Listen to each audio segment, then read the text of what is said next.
Hello everyone, আসসালামু আলাইকুম। আজকে আমি হোমমেড একটা পিৎজা বানাবো।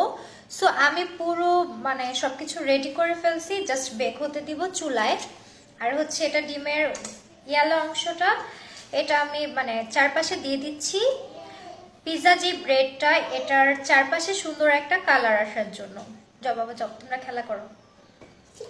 সো কিছু এগের ইয়েলো অংশ বেঁচে গেছে।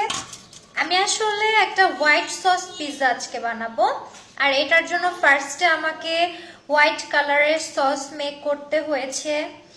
তারপর হচ্ছে গিয়ে পিৎজার যে টপিংস বলে এটাকে, না কি বলে আমি জানি না, যাই হোক এটা আমাকে মেক করতে হয়েছে। চিকেন, ক্যারেট, তারপর হচ্ছে অনিয়ন, আরও অনেক কিছু এটাতে আমার দিতে হয়েছে। আমি হচ্ছে গিয়ে রেসিপিতে নাইবা যাই, যেহেতু আমি রেসিপি শ্যুট করিনি।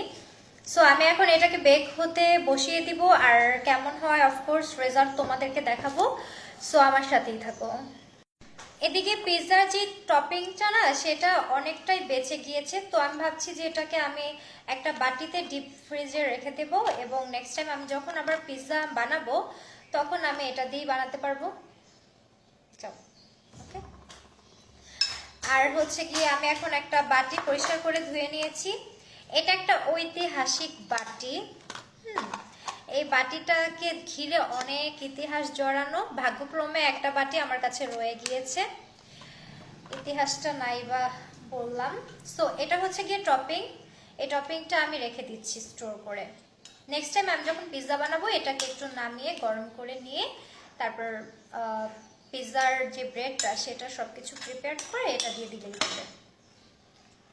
আমি মাঝে মাঝে চেষ্টা করি যে কিছু কিছু কাজ এগিয়ে রেখে কিছু কিছু খাবার প্রসেস করে ডিপে সংরক্ষণ করে রাখতে, যাতে করে আমার যখন কিছু মেক করি খুব ইজি হয়ে যায় কাজটা।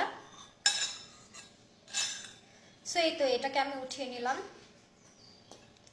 এখন এটা আমি এভাবে সিল করে ডিপ ফ্রিজে রেখে দিব। বাই দ্য ওয়ে, পিৎজার টপিংটা কিন্তু অনেক মজা হয়েছে।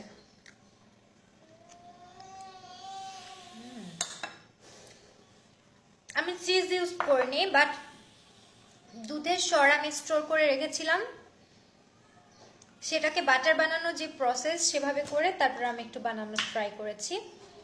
সো চিজ যে নেই সেই গ্যাপটা একটু ফিল হচ্ছে না। আর এটা কি জানেন, আপনাদের সাথে একটু শেয়ার করি।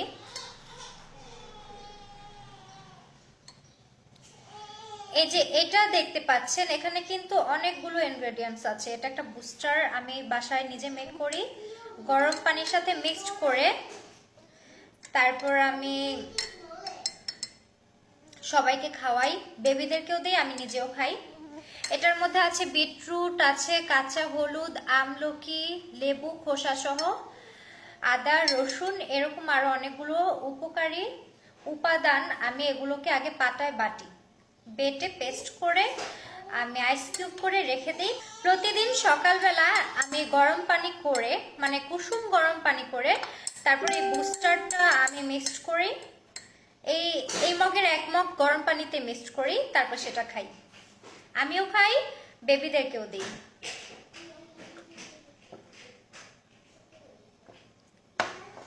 এটার অনেক উপকারিতা আছে। একে তো এটা আমাদের ইমিউনিটি সিস্টেমকে অনেক ভালো রাখে। তারপর হচ্ছে গিয়ে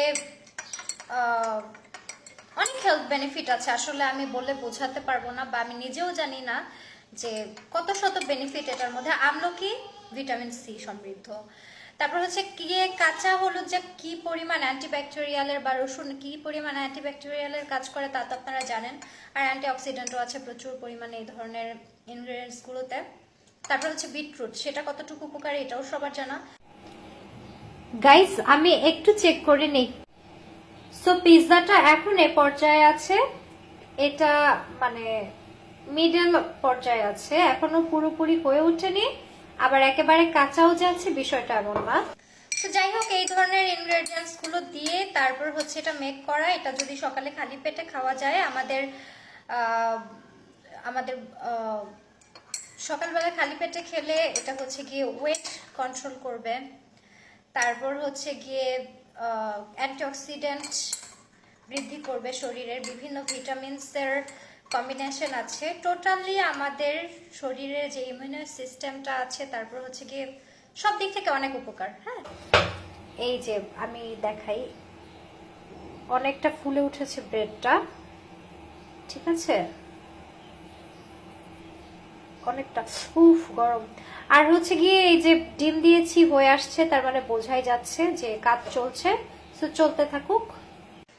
তো এটা আমি খাই আর বেবিদেরকেও দেই, যদিও ওদের স্লিম হওয়ার কোনো প্রয়োজন নেই, বাট এছাড়া যে উপকারিতাগুলো এটা থেকে পাওয়া যায় সেটার জন্য হলেও আমার বেবিদেরকে এটা আমি প্রতিদিন দেই। আপনারাও চেষ্টা করবেন দেওয়ার, আর স্কিনকে অনেক ভালো রাখে, ঠিক আছে। এই ইন্তিহা, এই যে তোমাদের বুস্টার, তুমি আগে খাও তারপরে ইমাতকেও দাও। এই এক মগ আমি একা খেতে পারবো না, সো এক মগেই নেই, আর আমরা তিনজন মিলেমিশে খাই। গাইস, পিৎজাটা কিন্তু খুব সুন্দরভাবে হয়ে গেছে আর খুব সুন্দরভাবে কুক হয়েছে, মানে এটা যে চুলায় বেক করা বোঝাই যাচ্ছে না। সো আমি তোমাদের সাথে শেয়ার করছি, এটাকে কেটে দেখাচ্ছি।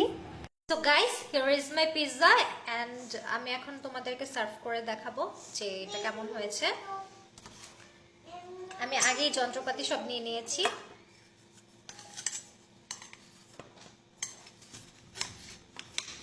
ও আল্লাহ, প্লিজ ভাঙে না যেন। এটা অনেক ওয়েট হয়েছে পিৎজাটার, যেহেতু আমি একটু বড় করে মেক করার ট্রাই করছি। তো ও টু ওয়েট, অনেক ওয়েট। এই দেখো ফুলে একেবারে ফুলে ফেপে চৌচির ভাপা পিঠার মতো হয়েছে। অনেক সুন্দরভাবে বেক হয়েছে পিৎজাটা। হ্যাঁ, অনেক সুন্দরভাবে বেক হয়েছে, আর এটা ব্রেডটা এত বড় হয়েছে। আসলে পিৎজাটা জোস হয়েছে, মানে পুরো একটা যেন ভাপা পিঠা। একটা ভাপা পিঠাও মনে হয় যে মানে হ্যাঁ এত সুন্দর করে বেক হয় না। অনেক ফ্লাফি হয়েছে পিৎজাটা। আচ্ছা যাক, আমি এখন একটু কাটবো এটা, কেটে দেখাচ্ছি। আও, অনেক সুন্দরভাবে কেটে যাচ্ছে। ও ওয়াও, ভিতরে পুরো ব্রেড, পুরো একটা ব্রেড। তার মধ্যে আমি ব্রেডও বানাতে পারবো ট্রাই করলে। আচ্ছা এটাকে কিভাবে কাটবো? এভাবে। ওয়াও, ব্রেডটা জোস হয়েছে।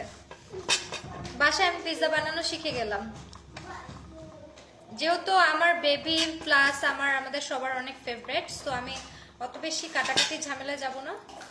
আমার ব্রেডটা ভেঙে যাচ্ছে, তোমরা হয়তো ভাববা যে ব্রেডটার কি প্রবলেম।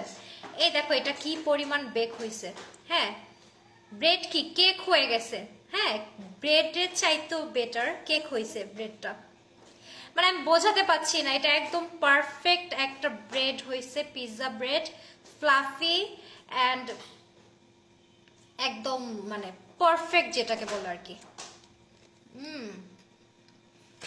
তার মানে আমি পিৎজা বানানো শিখে গেলাম, তাও আবার চুলায়, ওভেন ছাড়া। Is it possible? ইয়া, যদি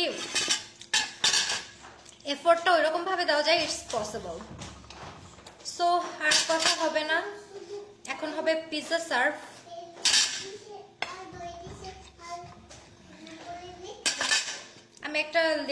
আমি একটা পিস তোমাদের নিয়ে দেখিয়ে দিচ্ছি। This is the piece. Okay, এখন আমি সার্ভ করব বেবিদেরকে। ধোয়া উঠছে। সো আমার বানানো পিৎজাটা কেমন হয়েছে তোমরা আমাকে বলবা, আর হচ্ছে গিয়ে আমার এক্সাইটমেন্ট দেখে তোমাদের কি ফিল হচ্ছে।